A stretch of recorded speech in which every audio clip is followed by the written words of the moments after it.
नाज़रीन, अगर कोई औरत इस तरह गुस्ल करेगी तो वो कभी पाक नहीं होगी, चाहे वो 1000 मरतबा गुस्ल कर ले या 1000 मरतबा नहा ले, फिर भी वो नापाक ही रहेगी। आज मैं आपके सामने कुछ ऐसी गलतियों के बारे में बताने वाला हूँ जो अक्सर लोग या अक्सर औरतें ना जानने की वजह से करती हैं। आप इसको काफ़ी गौर से सुने। अस्सलाम वालेकुम, आप देख रहे हैं अस्करी चमन।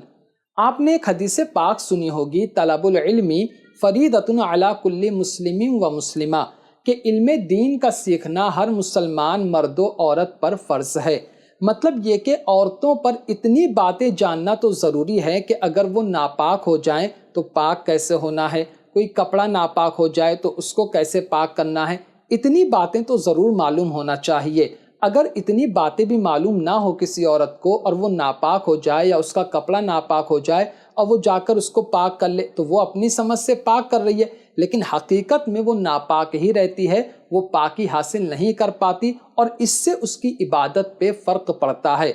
आज जो मैं आपको बताने वाला हूँ ये बहुत बड़ी गलती है जो अक्सर औरतें बिल्कुल इसको नज़रअंदाज कर देती हैं। देखिए, ये बात तो हर कोई जानता है, बल्कि हर औरत ये बात जानती है कि गुस्ल में 3 फ़र्ज़ होते हैं: कुल्ली करना, नाक में पानी डालना और पूरे बदन पर पानी बहाना। आप किससे भी पूछेंगे वो बता देगा, लेकिन इसका मतलब क्या होता है वो बहुत कम लोग जानते हैं।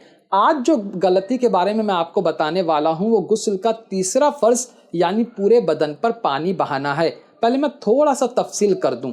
गुस्ल का जो तीसरा फ़र्ज़ है पूरे बदन पर पानी बहाना, इसका मतलब ये होता है कि पूरे बदन मतलब सर के बाल से लेकर पैर के नाखून तक एक हिस्सा भी, एक बाल भी ऐसा नहीं रह जाना चाहिए जिस पर से पानी का कम से कम 2 कतरा ना बहा हो। याद रखें, इस तरह खाली भिगा लेने का नाम गुस्ल नहीं होता है, बल्कि हर जगह से कम पानी का 2 कतरा बह जाए, इसको गुस्ल कहा जाता है। अब जो गलती है उसको सुनिए। अक्सर या कुछ औरतें अपने नाखून पे नाखून पॉलिश वगैरह लगाती हैं और कुछ नाखून पॉलिश ऐसा होता है कि जब वो लगा दिया जाए तो छूटता नहीं है, बल्कि उसकी एक परत जम जाती है, एक मतलब ये कि लेयर जम जाती है। अब जब वो जम जाती है तो उसके नीचे पानी जाना मुश्किल है, बल्कि जाता ही नहीं है। जो देखा गया है, पानी उसके नीचे नहीं जाता है।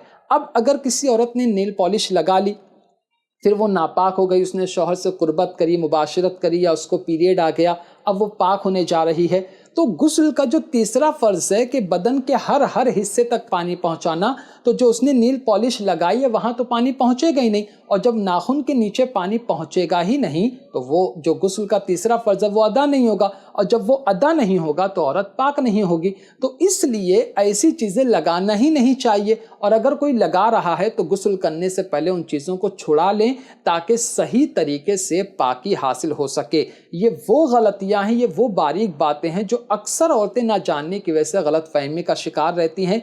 इसी तरह कुछ लिपस्टिक ऐसी होती है कि वो लगाने के बाद उसकी परतें जम जाती हैं, बिल्कुल एक किस्म की लेयर जम जाती है। अगर गुस्ल करते वक्त उसको सही तरीके से साफ नहीं किया गया और पानी उसके नीचे से बराबर नहीं बहा तो फिर गुस्ल नहीं होगा। इन बातों को अच्छी तरीके से समझ लीजिए ताकि आप सही तरीके से पाकी हासिल करके अपनी इबादतों को मुकम्मल तौर पर अदा कर सकें। तो आज की वीडियो में सिर्फ इतना ही। अस्सलाम वालेकुम।